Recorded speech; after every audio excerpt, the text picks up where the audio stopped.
Grand Sud malgache subit depuis plusieurs années les effets du réchauffement climatique.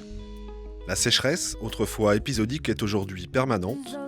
Conséquence, près de 2 millions de personnes sont en état d'insécurité alimentaire sévère. Seulement 43% de la population a accès à de l'eau potable. En brousse, ce chiffre tombe à 15%.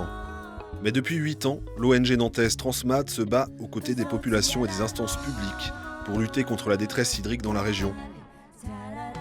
La première intervention a permis d'équiper le village d'Itampol et ses 5000 habitants.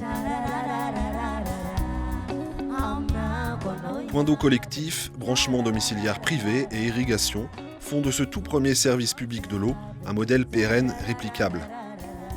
Un archipel de stations-service d'eau commence alors à se dessiner le long de cette côte oubliée, et de curieux menhirs blancs poussent au milieu de ce paysage désertique.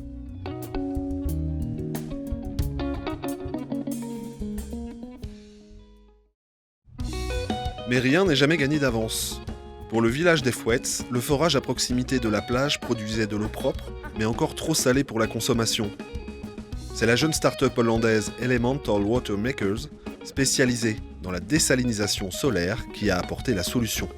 Depuis, ce sont 20 mètres cubes d'eau qui sont produits chaque jour au bénéfice des 3500 habitants de la zone, par le simple effet du soleil. Au bord de l'estuaire de la Linta dort le village d'Androuk. Depuis 60 ans, rien ne bouge. La vie s'est arrêtée. Le vent et le sable érodent les vestiges d'un passé florissant. Dernier gros village du littoral sud-ouest, Androuk et ses 8000 habitants agonisent sous la sécheresse. Agence onusienne, le Programme alimentaire mondial a appuyé Transmad et ses financeurs historiques, l'Agence de l'eau Loire-Bretagne, la région des Pays de la Loire, le Conseil départemental de Loire-Atlantique, ainsi que le Fonds Eau du Grand Lyon. Cette collaboration a permis d'équiper l'ensemble du village et des parcelles agricoles à irriguer. Le président de la République malgache, Andry Rajoelina, a soutenu ce projet en venant l'inaugurer.